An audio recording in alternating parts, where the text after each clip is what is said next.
Welcome to Sips and Stories, where your journey matters, your story inspires, and every episode is a space to uncover what truly makes people thrive. Join me as we dive into real conversation with amazing guests, each one sharing the moments, lessons, and experiences that shaped who they are today. I'd love to hear from you, too. What's your journey? What's your story? And most importantly, what makes you thrive? We'll see you on the next story.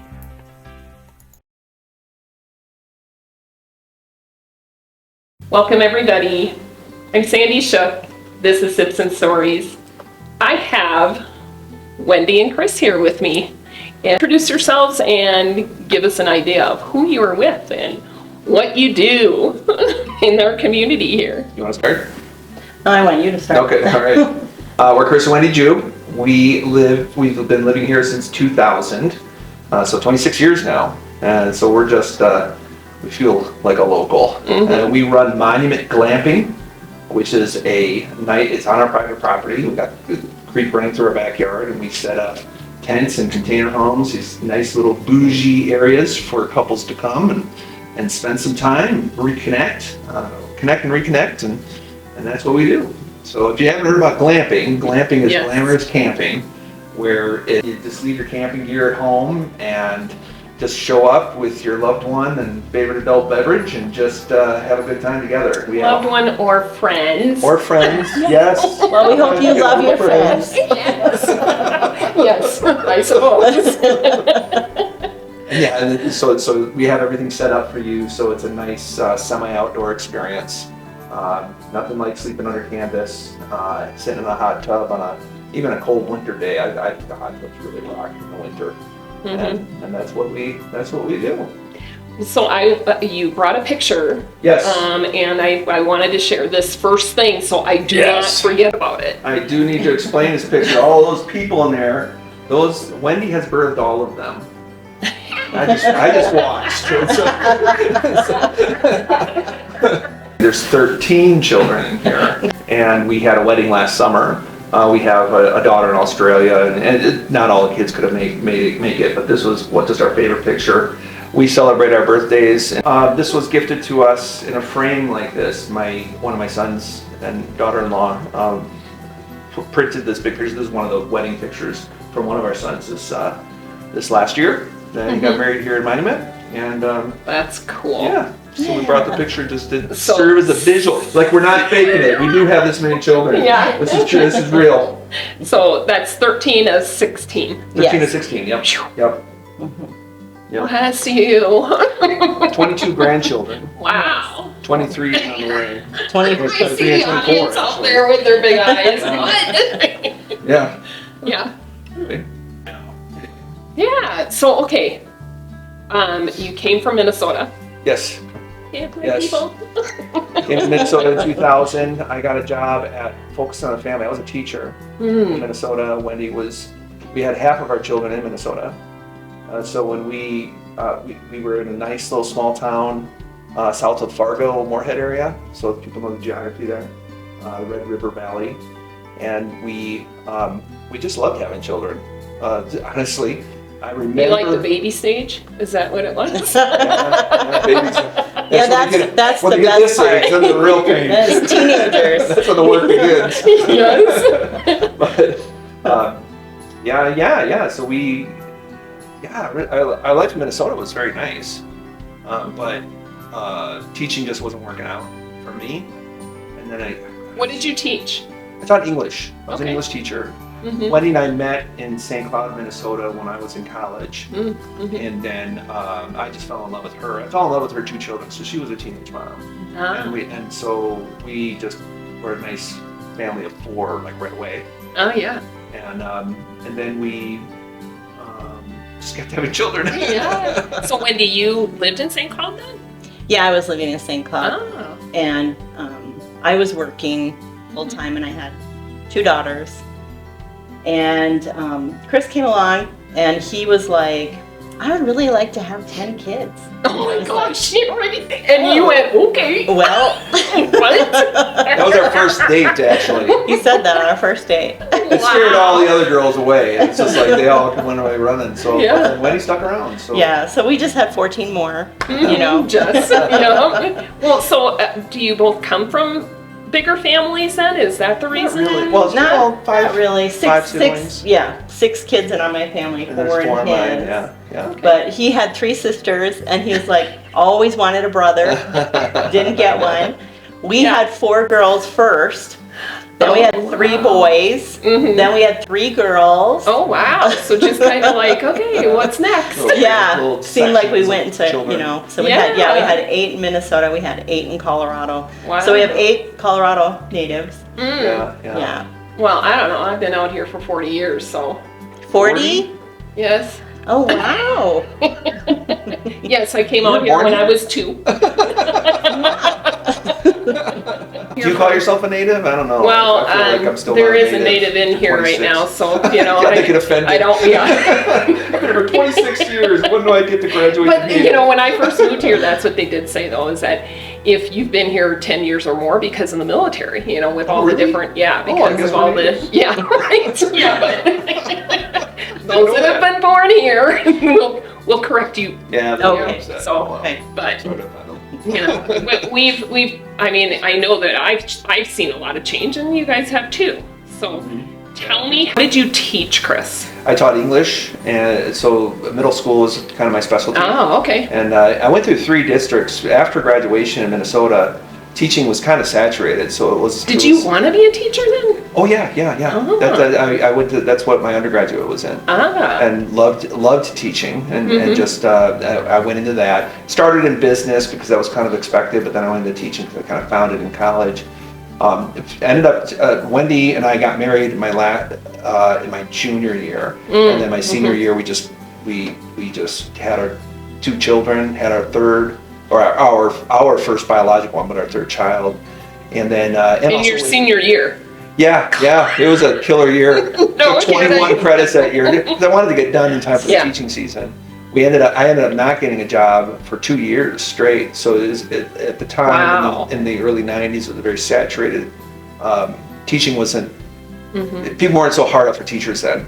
And then went through 3 districts in the northern Minnesota, North Dakota area, in Wahpeton, Fargo, and Moorhead. And then there was a district layoff, and then we thought, this just isn't working out. And also, I was under the misunderstanding, this is bringing up a lot of memories, I was under the misunderstanding that I could be a writer as a teacher. Oh. And that's baloney. I mean, I was an English teacher. I Yeah. really wanted to be a writer and write books and things like that, and I had this great vision for it. But that's not true. Teachers are so busy. Yes. They Yeah. do not have time to teach. That's write. like a Even 24 writing teachers. Yeah, it really is. 24-hour job. They It is. work you. Yeah. And so, I think they need to get paid the 6-figure income out of the Yeah, gate right. because how many Right. hours teachers put in. It's true. so we ended up, but I did notice that people in journalism were popular writers. All the famous writers in history were newspaper editors and magazine journalists, that kind of thing. So I thought, well, maybe journalism is it. And so we traveled through Colorado Springs in 2000, and it was on a trip to California that we took after I was laid off from my teaching job. So we were thinking, where could we live now? Maybe we could live outside of Minnesota. Yeah. Maybe we could, it's kind of one of those pivot moments where you think, well, why not? Maybe we can do something fun. So we came through here.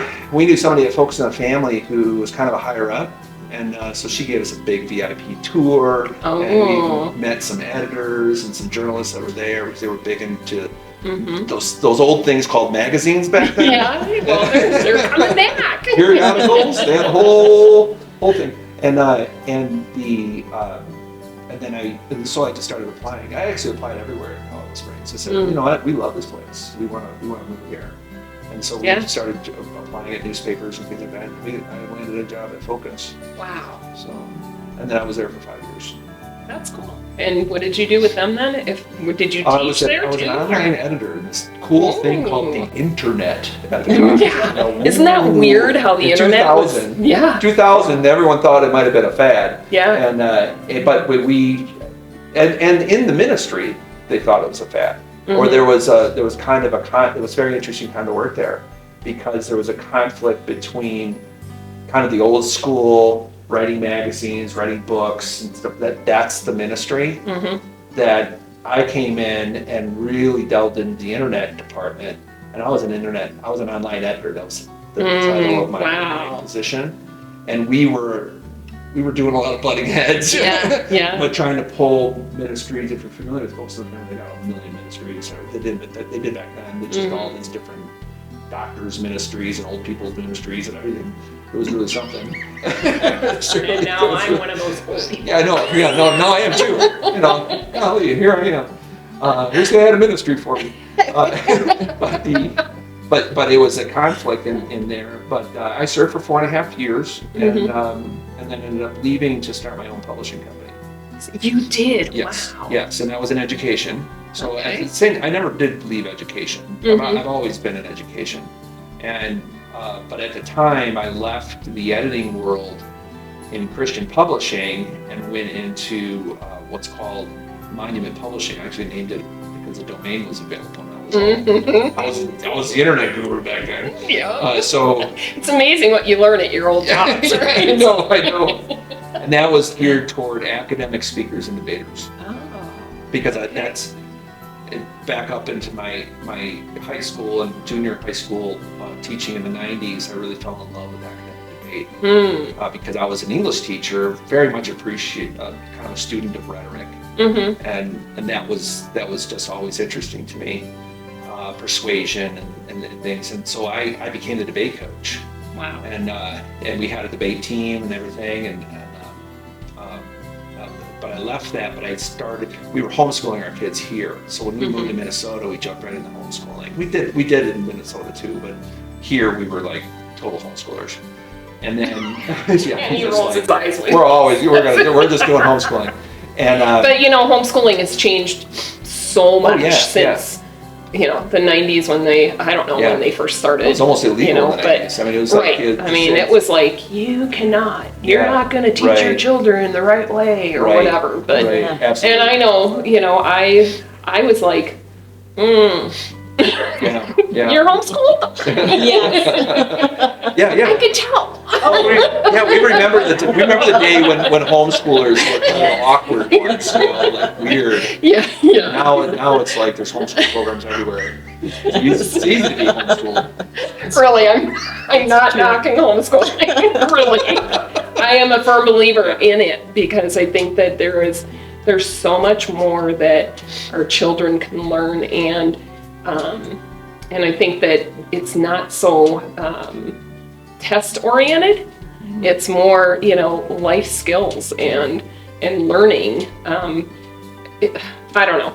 I'm not a homeschool teacher, so I don't really know what the curriculum is, but I feel that the kids nowadays, they don't get the same education that we got when we were younger. Yeah, and the big concern with homeschoolers is the whole that socialization side to it. There's actually homeschool leagues for academic speech and debate. I like to say the homeschool sport is speech and debate. The jocks of the homeschool movement are speakers and debaters. Wow. They're the nerds in our school when we were growing up, but the football players were the jocks. So the jocks of the homeschool movement are the speakers and debaters. But anyway, that publishing company that I made curriculum, briefs, textbooks, and things like that for academic speakers and debaters. We had speech camps all over the country, and so I would fly in and out and go all over the place, assembling these kids who are all homeschooled. Yeah. A lot of their parents too. Parents would. It's almost like. So you were kind of a coach too at the same time. Yes, I was the administrator. But I hired other coaches, so I wasn't like the only coach. But I was the owner of the company and the ministry. It was called Training Minds Ministry. So I had a for-profit publishing company and a non-profit camp ministry, and we were training, and I call it a ministry because we were training the mind for action, which is a Bible verse. It's 1 Peter 1:13 that says, "Train the mind for action." And the whole idea is to train, putting the person into an arena of competition to speak is really, really important for young people. Yeah. Instead of just telling people what to think, it was more like how to think. How do you put arguments together? How do you attempt to persuade? How do you listen? And how do you understand your opponent? And in a dual kind of relate that debate's sort of a lost skill, and that's too bad. I think it's making the world a worse place with when people don't understand a healthy argument. Yeah. So. Well, and using your keyboard for an argument instead of, one-on-one. I mean, tearing people down is not the purpose of debate. It's to advocate for a position. But the neat thing about the academic debate is that it didn't matter what the kids believed. I mean, you would judge them based off of their skills, and so that the whole idea of training minds for action, the action part is really when they've learned all of that, going out into the world and doing good things is what a lot of my alumni do. Yeah, a lot of my kids do. Yeah, they are sharp. They are sharp young people and adults, and I could go on and on about all the alumni and what they've done. Yeah, they're in high places in government, working for politicians, and they're advocates and ministry leaders themselves. It's really. I'm very proud of those years. Yeah. So I want to talk with Wendy as well, because I want to know what was it that you did when you met him. Not that, I'm sorry, did my face show something? Oh, really, honestly. Well, I was actually a customer service representative. And I was working at... And you're still doing that. Yeah, basically, like you said, the things you learn at your other job and the skills that you bring forth, I mean, that's really, really true. I've used it ever since. And I worked at a company called Finger Hut. I don't know if anyone's ever heard of Finger Hut, but that's what I was doing when I met him. And we actually met at our little sister's graduation party. So we were the old ones in the party. You think about where do you meet somebody, so it was not the usual places, but our little sisters met in high school and became best friends. Really good friends, and they're still friends. And then they introduced us, and we ended up getting married, and continuing the family name. Wow. Right? So, were you intimidated by having 10 more? 13 more kids, but the thing about parenthood, I always say we're all busy parents. They take up all our time. It doesn't matter how many we have. And it doesn't matter how old they get. No, they still take up a lot of our time. So, no, and it wasn't like, it's kind of a joke that we talk about it, but he did say that. He's like, I would like to have 10 kids. And I'm like, wow, that's a really big family. Who knows if you're going to be able to do that? I mean, it doesn't mean you can, because you want to. And, once we hit 10, we're like, whatever. That's another one. What's one more? Yeah, what's one more? Well, my mom had 8. It's kind of the whole, I love the big family. I think some of the people in the audience were talking about, they're the mix of family. And we have 7 sisters and 1 brother, and all the girls were first, and then the boy. So, and we all get along. We all love each other. We have a little dynamic, where it's like, no, not talk to you about that. Did your brother ever get married? Oh, yes. Okay. Yeah, but he did go to the seminary, and that's where he met his wife. Okay. See, there's another place to meet somebody. Yes, besides the backyard graduation party. Yes, exactly. Yeah. Wow. Yeah, that's neat. Well, I grew up in a family of 6, so there was 4 girls and 2 boys. Okay. And like I said, he had 4, so 3 sisters, which makes for a great husband, by the way. Oh, yes. Because he already knew a lot about the girls. And Knew what to expect. Yeah. he knew what to expect. Yes. Yep. Well, and I think that's my brother as well. You know, it's like, yeah, he definitely, with 7 of us, come on, you know, it's like we all didn't have the same personality. No. You know, so he learned really well. Okay, touchy subject. Yes. Well, I often say, you know, God doesn't make duplicates. It's definitely, everyone is an individual. Yes. Yes. You don't make perfect kids either. No. That's really what we're trying to do, is get that perfect child.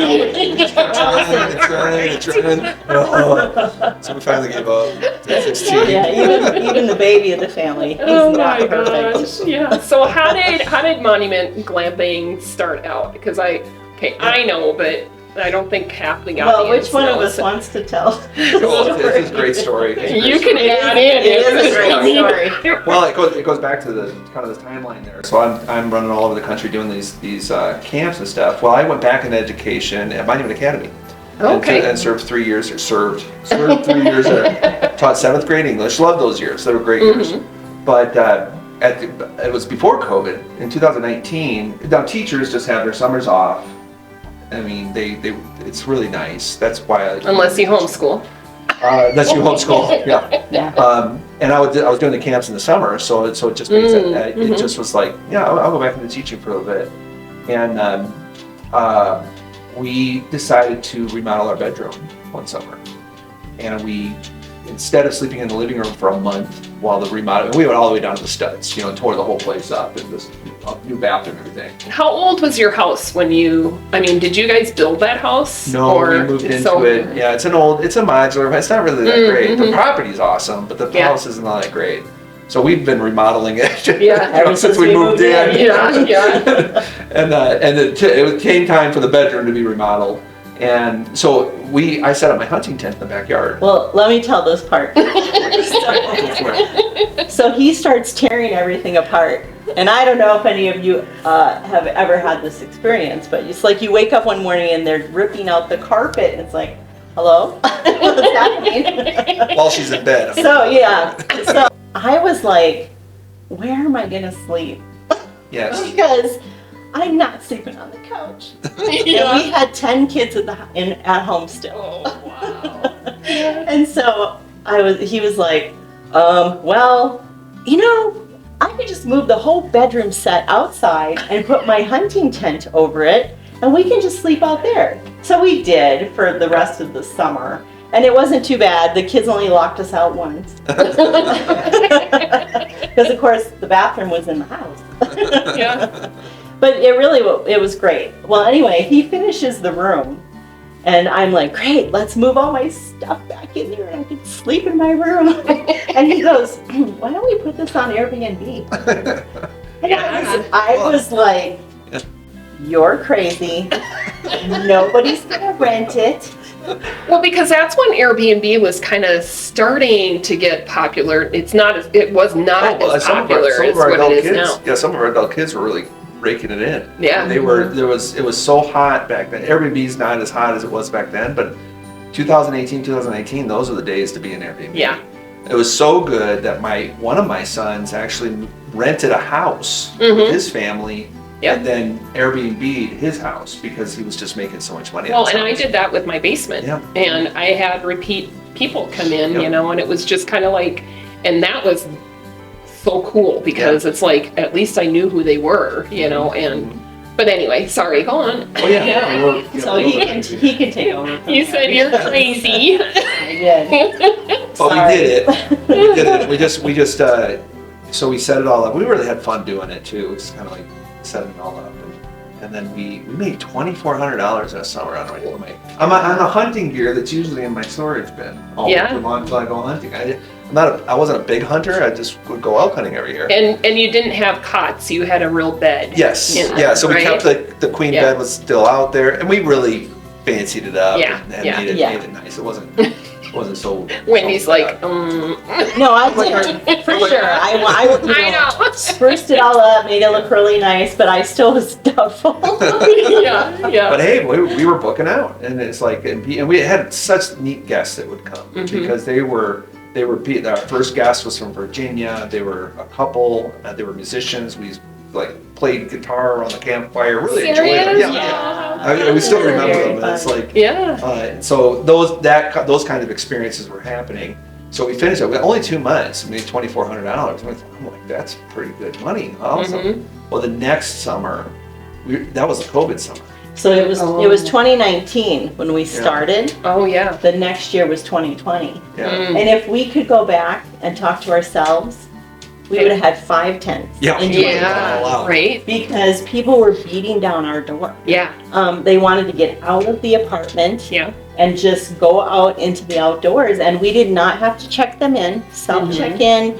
They didn't have to talk to us, and when they left, you know, we cleaned and disinfected everything and got ready for the next guest. And so it was very successful, but we only had 2.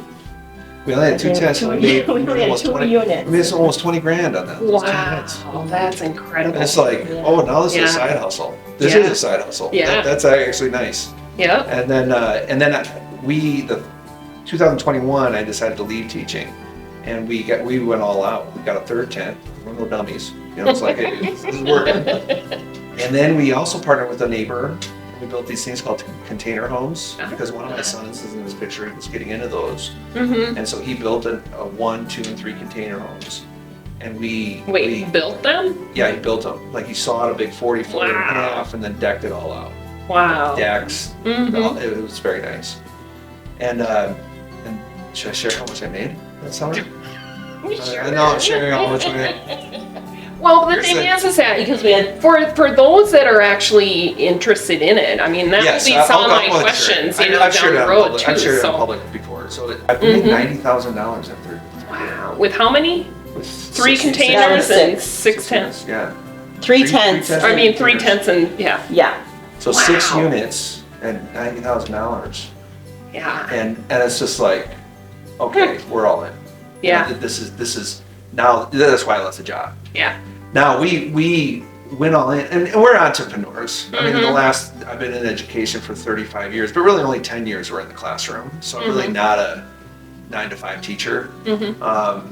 I'm more into the business and creating the curriculum and things like that. Just being more of a businessman. So this was right up my alley, and we're really hospitable people. Yeah, we love hospitality. Yeah, we've always been hospitable. I would agree. I mean, you two are, you know, the thing is that when you are in a crowd of people that you don't know, you're not intimidated by having, you know, walking up to somebody that, you know, just to get to know them. And I think that makes a successful business as well when you can do that. We're not afraid of crowds. Yeah. We're a crowd everywhere we go. Yeah, right, exactly. Maybe that's what it was. That was your training. Yeah, right. Yeah. There's actually a spiritual gift called the gift of hospitality. It's one of the spiritual gifts. Yeah. I've always called it the gift of partying. That's what we do. So we've always walked. We have great guests and things, and then it's just grown from there. So we're in our 7th season. Wow. And now we're up to 8 units on our property. But we have permits for 12. So we're going to build 4 more eventually. It's kind of a phasing thing we got with the county. And then my son, one of my sons actually owns another piece of property. He's permitted for 24 units over by Monument Academy. Oh, very cool. He's actually installing a septic tank next month. Wow. And that's the biggest ticket item. As far as development goes. He's got electrical and plumbing and all this other stuff he's got to put in. Yeah, how much is a septic tank? $95,000. I was just gonna say that's and that's after like 5 or 6 bids, and it's like it's a little cheaper. But when you're making those kinds of margins, I mean, it's worth the investment. You know that you're going to be able to pay that off. Mine was $45,000, but I remember we had to go through some financing with HELOCs and stuff. We had a lot of equity in our house we never tapped into. So we took out equity of our house and invested it in this company, and now it's bringing home a nice living. So how many acres are you guys on? We're only 6.5 acres. Yeah. And that's in rural residential. It's there's only 5-acre lots all the way around. And it's a beautiful piece of property. That's the gift of our land. Yeah. Is that it's a nice valley. It's just perfect. Well, and you have a river. that is Monument Creek a runs river through it. runs through it. That's right. Right through. Yeah. And Yeah. so a lot of the sprawls around us, like we could see Monument, it's the Willow Springs development right across our creek. And that wasn't there for 23 years. I So know. it's not Isn't there. that crazy how Now fast it's built? It's amazing Has how it fast. has it changed the rentals and the dynamic of the people that actually come A little bit, now, a little or- A little bit. We try to be really upfront Yeah. about Yeah. where we are. You Yeah. know, rural residential. And we do say, you know, You're gonna see houses. you can Yes. you can have Not on Domino's the booties. Domino's Pizza can deliver to your Yeah, deck. DoorDash Yes, is yes. available, but Just please tell them which deck you are. Yeah, yeah. They're Because I coming up think to that's my what door you and I'm told like, me one time that, you know, they were knocking on your door because they couldn't find which deck they were supposed to be my at. first name basis Yeah. with DoorDash. He does. And Domino's. But sometimes that is, but that's unique to our land. Mm-hmm. And I found that in the hospitality world, especially in the Airbnb vacation rentals, is that if you're clear with your expectations, you're going to get 5-star reviews. If you're unclear and try to puff up your place and then they Yeah. come and it's not so great, then they get upset. So we've had to play that because you want to put your best pictures up, but be clear that okay, we've kind of reframed it for them is that we're not out in the boonies.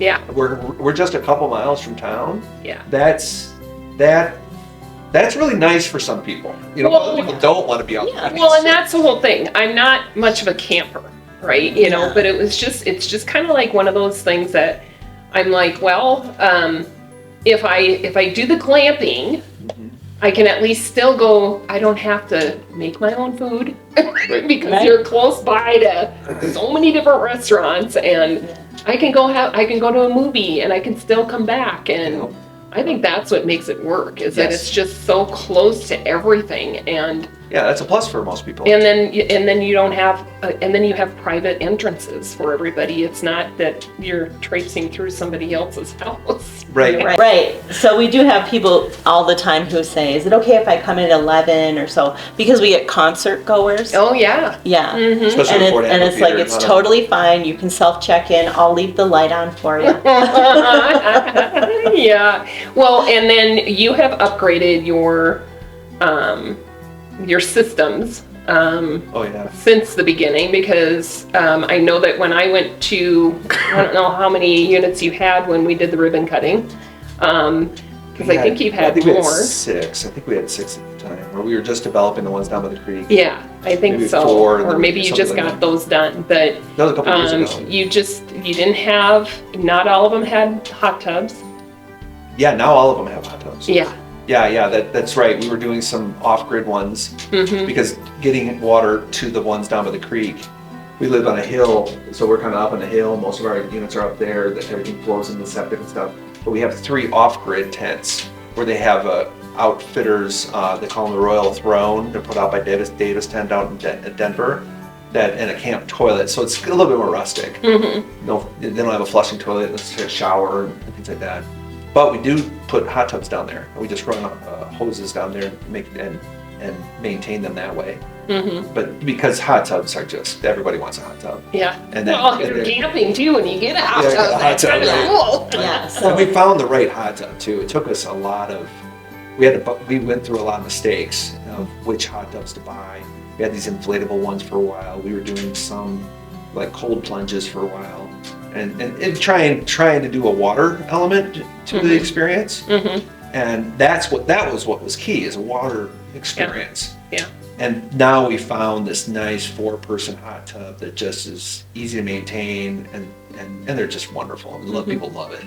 So. Well, and the way that you worked around the whole no burning outside. Oh yeah, I mean, yeah. We used to do. we've had to learn Yeah. so much. Yeah. It's been like the education that I got that I didn't know I wanted. Exactly. Yeah. But yeah, so the outdoor burning. So at first we were able to, but as time has gone on, it's just too dry and Yeah. the conditions, you just never know.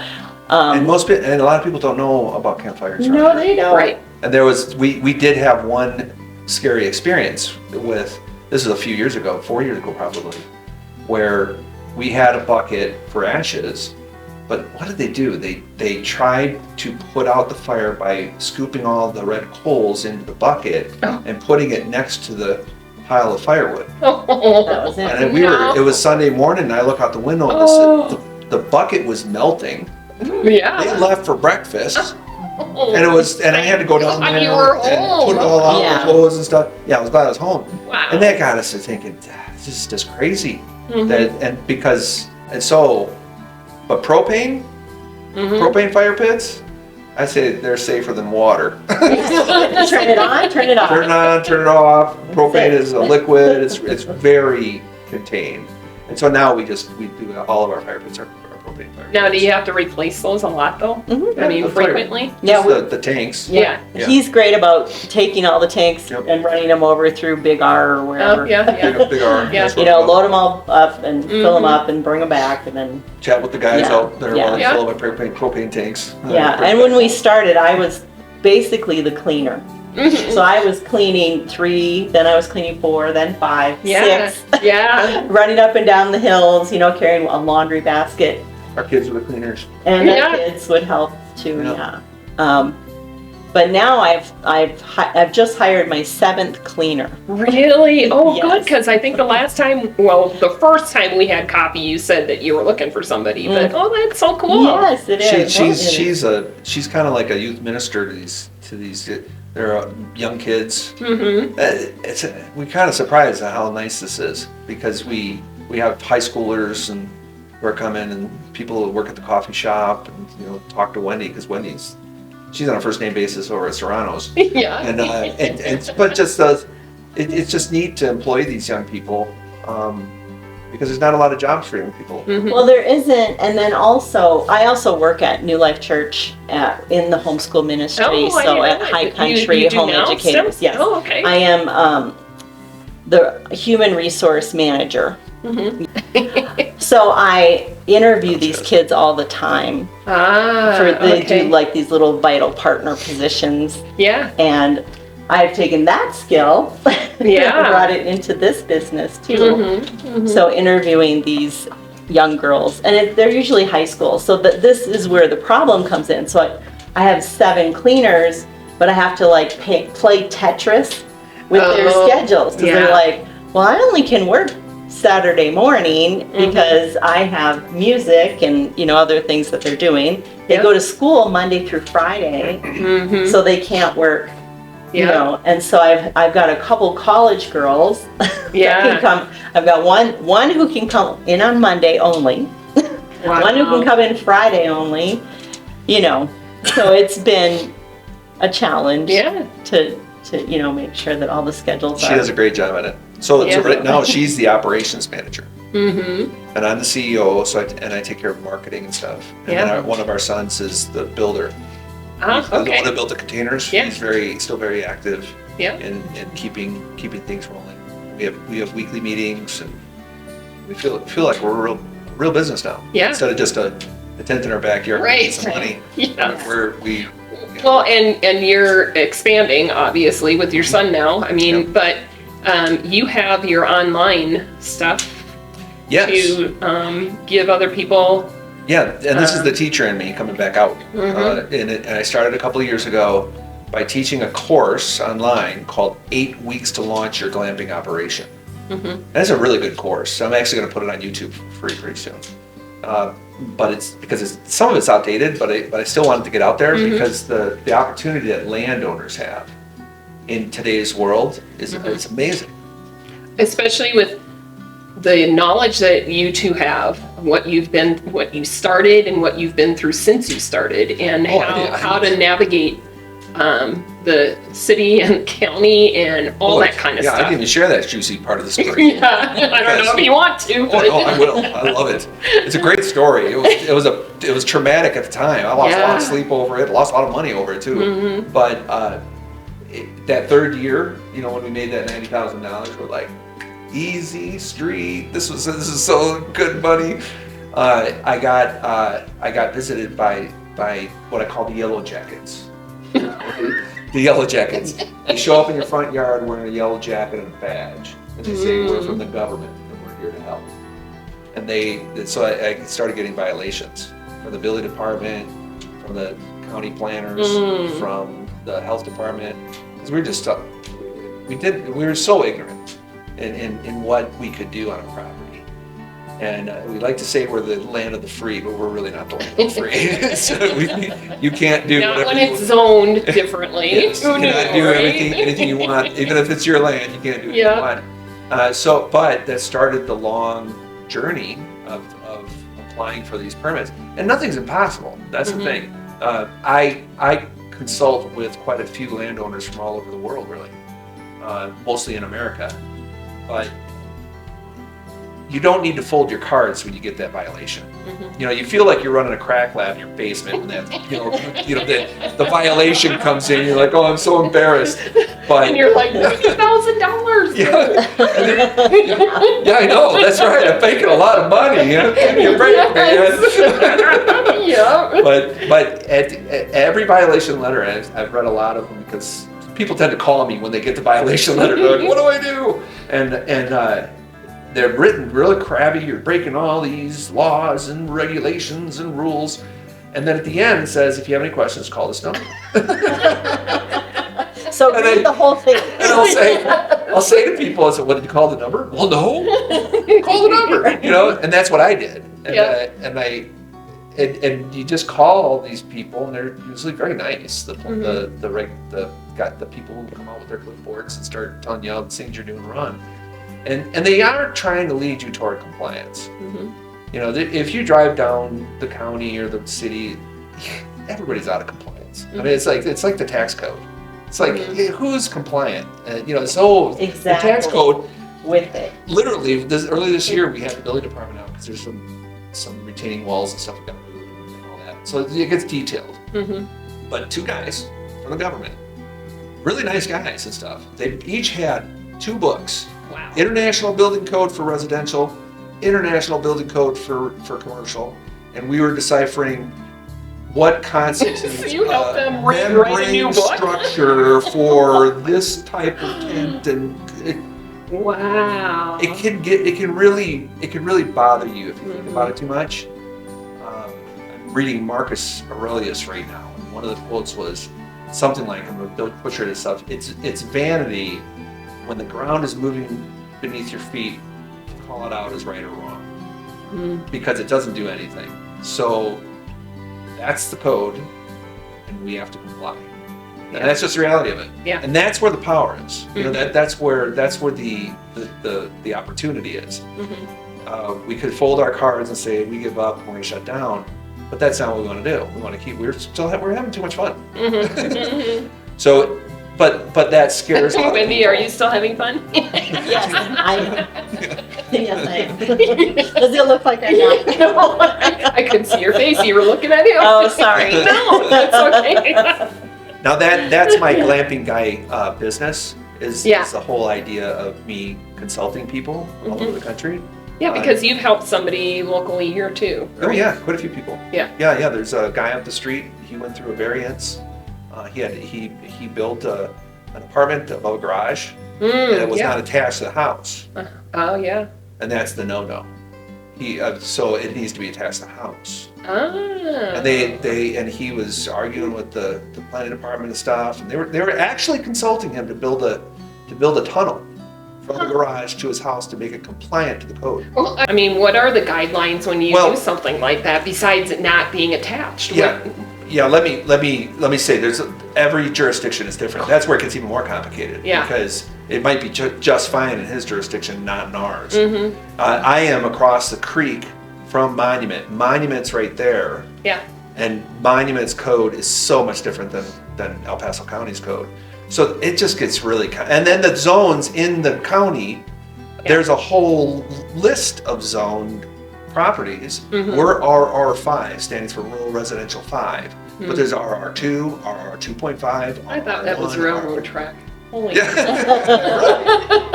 And to the novice, it might be, in Minnesota. But to the novice landowner, you just don't know. Yeah.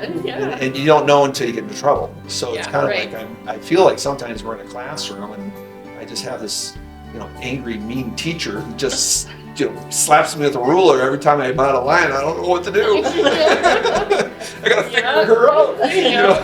Yeah. But that's what I help landowners do. Because the opportunity, this is what's really exciting. The opportunity for landowners, there's a whole shift going on in the world as far as landowner opportunities. Airbnb is a good example, actually. When that came out, Airbnb is a market disruptor. They shook the whole hotel industry. Yeah. And Uber shook the taxi industry. Yep. I mean, it's like things happen in business and industry development that just shake things up. And that's happening right now in land development. That the land development used to be reserved for kind of like the fat cats, the big developers, the ones who are building skyscrapers and big, 3-4 story high rises and stuff. And that's really the market or government used to favor that. And that's shifting. Now it's favoring individual landowners. And individual landowners actually state governments are passing laws to restrict municipalities, towns, and even HOAs from forbidding rentals. Wow. Yeah, I thought you were going to say they were writing things up that. So you don't want to, if you want to do what I'm doing, you don't buy a house in an HOA. That's just Well, you just don't. yes, right. But what about a county piece of land? What's something out of the country the country you think it would be okay, or in maybe on the outskirts of town and stuff? That gets a little nuanced. But now, what was for the past maybe 30, 40 years, land law favored these municipalities and HOAs to do what to restrict their owners like they want. That makes sense. Saying, hey, we don't want to be a town full of full of Airbnbs. Yeah. So there's all sorts of laws that do that. But now states are actually restricting that. And it's because we're in a housing crisis. You can't buy a house anymore. I mean, you gotta be pretty wealthy to do it. And so and that's because of a lack of supply. So this is very macroeconomic type of thinking, but that's the reality of it. Like I said, the ground shifts. Stop calling it right or wrong, whether you like it or not. That's the ground shifting. And now, and Colorado passed that law a couple years ago, and now it's being implemented. I think they started implementing it here in Monument, and that kind of upset the local government here. I was very privy with the town council discussions with the council members and stuff. And they're and the thing is that if you do it the right way, and that's I think what probably are more concerned about getting junk. Instead of being classy like what you guys, in my opinion, have. I mean, you don't want people just hauling trailers in and then just calling it a day. Like, hey, here you go. And yet, it's like, oh my gosh, now it looks like a trailer park. Yeah, and I think that's probably more the concern. I've gotten 3 special use permits on my property as well as my son's property. And the second one that we got on our property went through a public hearing downtown for the county. Yeah, I had a group of neighbors who were very upset with what we were doing. And so that was a tough time for us. This was 2.5 years ago. And we ended up winning. But it cost me legal fees and things like that. I really had to fight it. Yeah. Well, and a lot of people won't do that. I mean... Won't fight it, no. They won't. They'll just be like, all right, fine. How about if I just keep what I have? Yeah. And yet, or, it's a lot of work anyway, so let's just... We may have been more prone to do that, but they were kind of being mean about it. Yeah. So you don't like bullies. So then I got a fighting spirit in it. I was like, I'm not going to let this. Right. So I actually ended up expanding through that whole thing and to those 12 units that were permitted for it. But it was a fight. But that was the fear. We were going to be hauling, a bunch of potheads, parties and stuff. And that's the exact opposite of what we're doing. I mean, but it's still your personal property, so you live there. So it's not like you. I mean, you should be vetting everybody that comes through your we do. yard. Right. Yeah. Well, and that's the other thing, because we live there. Yeah. Like, that's how he saw the bucket melting. Yeah. Right. Oh, I mean, yeah, so yeah. we're Right like, there. we're Johnny Yeah. on the spot. Yeah. You're the perfect example of somebody who would be interested in glamping guy. Yeah. Because it's called glamping guy. Well, I actually, the Your Land is Gold is what I call it's called a school community, SKOOL. I don't know if anybody's heard of school. It's a great platform. And it's great for me because I'm a teacher. But I've started putting all of my curriculum into that school community, and it's free. School.com/gold, because I say your land is gold. That's the title of it. You literally have opportunity to make money on the property. Yeah. I read Rich Dad Poor Dad. Have you read that book? Yeah, I read that 25 years ago when the book came out. I never really applied it to 20 years later when I started glamping. Wow. You know, when you think about it, because his principle is that your land is not an asset, even though on a balance sheet it is not an asset. The idea is that it's not really an asset in the real world until it puts money in your pocket. And if it doesn't put money in your pocket, it's just taking money out, it's a liability. Yeah. You know, you're paying for it. So with that perspective, we raised our kids for 20 years on our property, and we leveraged our property that way and invested in our children and our family and we avoided rent, so it's not like money out the window so much. But I wasn't really making any money off it until I put the tent up and started renting it out. And so your example, Sandy, of you renting out, was it your basement you said? Yeah, renting out the basement it's just kind of like a switch. Okay, it costs me money now, and now I'm going to start renting the basement out, and now it's going to start making me money. Yeah.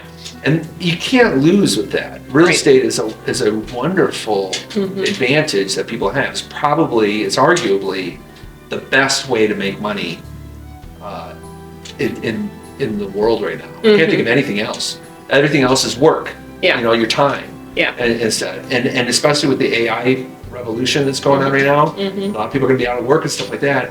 It's going to be hard for people who don't own something, who are not owners, and that's kind of the dark side of all this discussion. But I see it as the optimistic side. Yeah. That if you do have a piece of property, you've got to figure it out. It doesn't have to be glamping.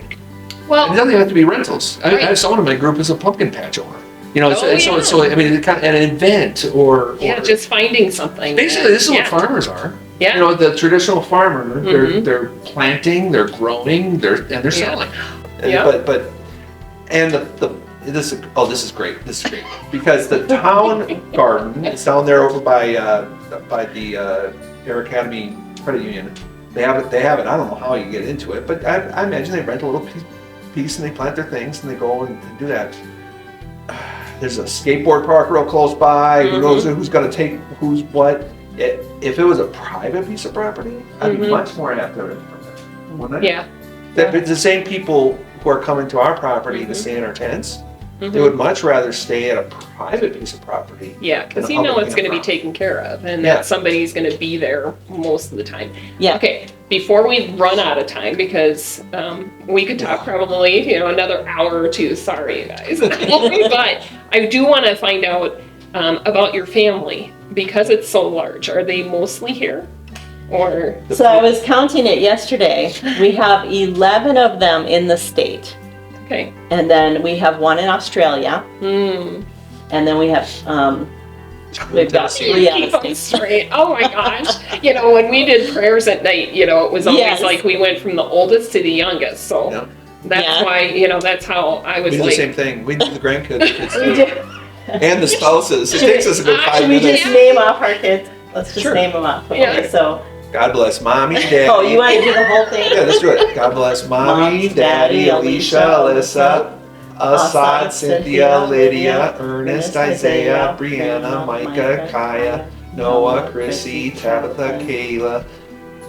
Wait a minute. Tabitha, Nathan, Kayla, William, Hannah, Josiah, Havilah, Joshua, Lola, this one, Priscilla, Zechariah, Elijah. And now the grandkids. Do you want us to do the grandkids? Why not? That's 22 We're on a roll. Okay. Isaac, Forrest, Calliope, Skipper, Ead, Rosella, Malachi, Amir, Hermione, Atlas, Caspian, Amelia, Damon, Lachlan, Zendaya, Satil, Isla, Astoria, Elena, Ezra, Felix, and the newest one, Charlotte. And 2 new on the way. And the new babies. Okay, so tell me how, okay, we learned from like when we were little, you know, and that's the prayer that we always did, right? Mm-hmm. So how did you, I know that you can do that with your own kids because every time you had another baby, or 2, right, you just add them, right? But how do you do it now, you know, being older? I mean, did you just start, was it because of a piece of paper night that you had in front of you? Every single night. Especially with the grandkids. Yes. Wow. Yeah. Wow. Birthdays and everything have to be, oh, wow. Yes. Yeah. It's all on my phone. Yeah, I suppose. Don't lose your phone. All right, so I want to open up the audience if they have any questions. Yeah. And if there's anything else that you want to talk about, feel free. But I'd like to give the audience an opportunity to ask questions. And then we can move forward from there. Sure. Full of answers. Yeah. Yeah. All right, if you could go back to any point in time, this is for both of you, is there anything in your lives, personal or professional, that you would change to pivot to a different direction than it has ended? What would we change? Maybe just being more informed. I mean, I guess it kind of comes down to that whole thing, you don't know what you don't know. Yeah. And we've had to learn on our feet. Yes. Like, and you gotta learn that right now. And today. I can tell you too, with even just this show, it was just kind of like I went in, you know, and it's like, oh, back up. Yeah. And now, you know, it's like not starting over again, but one of the things that we've always, and it's spilled over to our kids too, is always be adaptable, take advantage of the opportunities that are right in front of you, and we always have more opportunity in front of us than we really think. We sometimes feel trapped or limited, like, I can't do anything, you know, and that's something we've always resisted. It's ironic. And of this picture, almost all of them are entrepreneurs themselves. Mm-hmm. They're all doing their own business. There's only a couple that actually have 9-to-5 jobs. And I'm kind of proud of that, you know. In fact, if I can get a little controversial, I have my MBA. I got my MBA in 2005. I don't know if it's that worth it. I mean, really, it opened doors for me, sure, because I could say I have my MBA, but I really didn't learn anything, and that's disappointing. I went to school to become a master's of business administration because I really, that's when the business was taking off, and I really wanted to learn business. But I learned way more business just off of internet stuff and online and life. And just doing it. And so, but because the doors that were open because of that degree, sometimes I got more money out of Monument Academy when I taught there because I had an MBA. So I suppose you know, stuff like that. That's really, you know, and that's the whole thing. It's I worked at Oracle for 22 years, and I did not want to work at Oracle for 22 years. I had a 2-year associate's degree. I got the job because I had that degree. And you know, I didn't discover that until I started the MBA program, that most of the people in the MBA program were there for a promotion. And their business was paying for it. And they wanted a raise. They wanted to move up the income level. And I wasn't there for that. So I probably, a change, if I were to rewind time, I probably would have gone to some seminar or something and learned what I needed to learn. Saved a lot of money too. But, and nowadays, gosh, now it's like, wow. Yeah. Anything you want to learn, you can learn. Name them. Yeah, in the back. Hi there. So, when you finally build out to the 12, is that your maximum plan, or do you think you're going to be looking for more property to expand more after that? We probably will be looking for more. And in fact, I've got my eyeball on a few in town here, in the area. Because there's a lot of landowners that don't want to do what we're doing, but they kind of like the idea of like making money off their land. So there's some properties that we have explored, but I consider there's 4, for every successful business, they need to have 4 things done, like 4 pillars secured before, and the last one is growth. finances, operations, and marketing need to be dialed in 100% before you start talking about growth. And right now, we are still developing our property and Micah's property. And so we're just not we're not in that. Once we have all 4 of those dialed in and we're making money and we're secure and I like to call it stable business, then we'll be looking for a third property. And are you a consultant then for other people? Yes. I mean, yes. like if somebody like me called up and said, "Hey, do you charge for that, or do you?" I have an upgraded program. The school program is free. So there's a bunch of landowners from all over the world. I was surprised that a lot of people from the UK and I know. I got online one time with you, and I'm like, "Oh." I got some really neat characters. Yeah. But they're all ideas. We're all landowners, and we're trying to get the gold out of their land. That's what I like to say. But I do have an upgraded version, a program that's an 8-week program and a year-long membership that really gets detailed. Where we actually those 4 things. We develop while they're related to a permitting plan, a operations plan, and a marketing plan, and a growth plan for their business, and that's what the 8 weeks goes through. That's awesome. So when you were wanting to write books, when you first started out in life, what were you going to write about? Oh, back when we were first married, I had this vision of I was going to write a best-selling novel. And then we were going to spend all the money on one summer after I was teaching, and we would travel the country coast to coast. That was my dream. And you know what? That dream was answered. It was fulfilled in a weird way. For one, I never did write the best-selling novel because I was too busy teaching. But then the second, and you're still teaching. Yeah, I'm still teaching. I'm still working on that novel. Yeah. But I was really in the academic debate.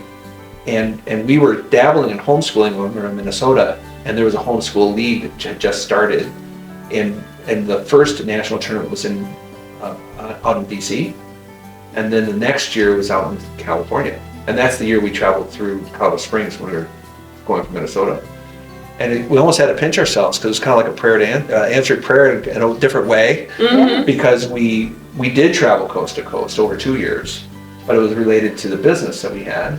And the ministry and what we were doing with our kids. So it was just much. God answered it way better than I was trying to figure it out. Are people surprised? Because obviously you have a solid business plan. You understand business very well. I can tell from the way you're talking about it. Does it surprise people that something that seems so simple as camping is actually a real business that you really have to have a business plan for and understand how to operate it? Is it surprising? I guess it's not surprising that people would find it. Well, I don't know if this is an answer to the question, but it's like, it is so simple, but then making it a business is really where the work is. And to make it a profitable business and there's also so much more to business than just throwing a tent out in your backyard and renting it out. Gosh, that's how easy it was at the time in 2019. That's not much more difficult than that. So operations wasn't the only thing eventually. I encourage landowners to figure out what's going to make money on their land and to do it. And I have found it interesting that it's almost like I've become almost a counselor to some of my landowners because they're dealing with analysis paralysis. They sit and study the options till all their market goes away. It's like you gotta make your move. You gotta actually do it. So and then all sorts of other things. Like there's some people I consult that have a lot of debt. We were in a position where we didn't have a lot of debt. We had a lot of equity in the house, so we were able to make our move. Things like that, or hesitant trying to find the perfect land. That's another kind of counseling session I might have with somebody. You're never going to find the perfect piece of property. You have to make your move and live with the property you have. It sounds really nice. My property, got the creek in the backyard, got the view, just 2 miles from town and stuff like that. But I could probably complain about things about my property. It's not perfect because of blah, blah, blah, blah. I'm so focused on it. I take advantage of the opportunity that I do have. And that's why we glamp, honestly, is on the property and I'm not doing something else. So, does that answer your question? Yes, thank you. Okay. I want to just explain quick, like what the experience is like when you show up.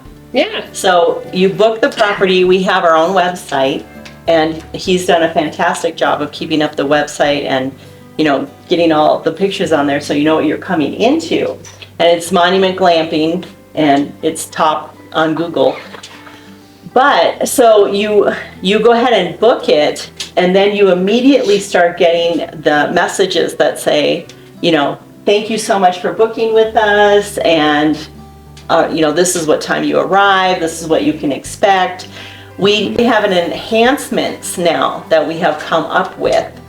So we encourage people to go on and sign up through the enhancements form so that they can pick things that they would like, because we do a robe service, we do a wine service. That's actually homemade wine. Yes, so it is. we make our own, we make Monument Merlot and Glamping Glabernet.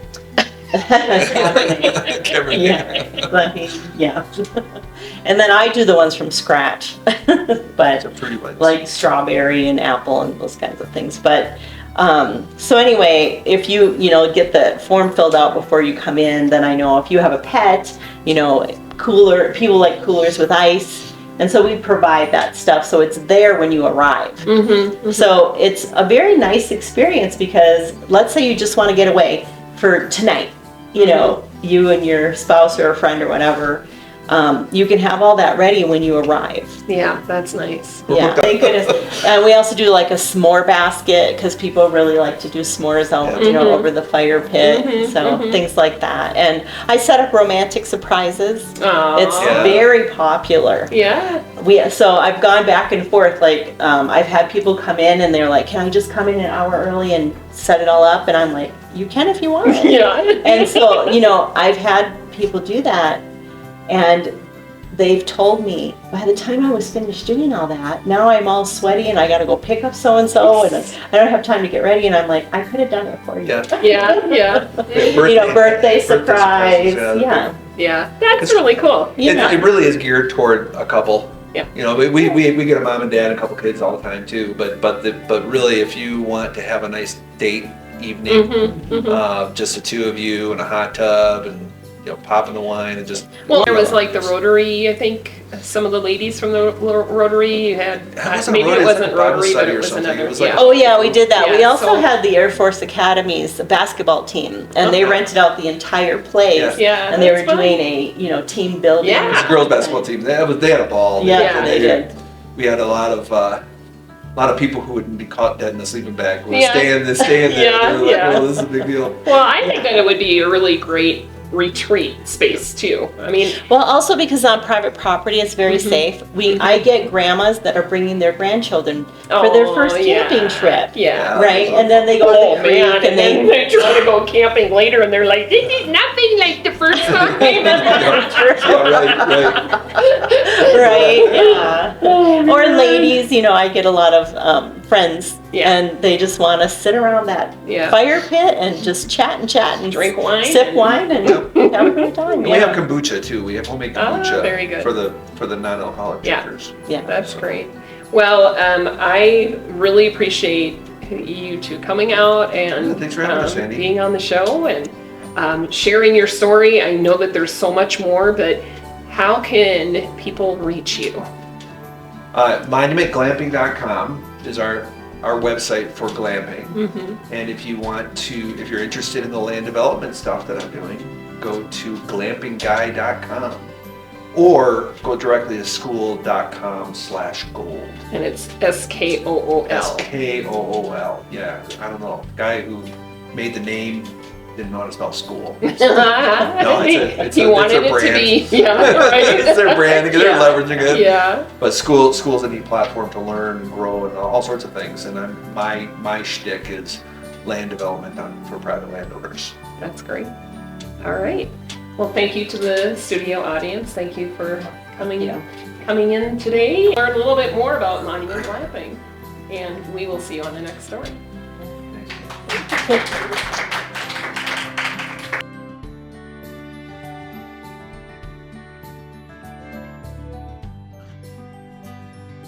What's your journey?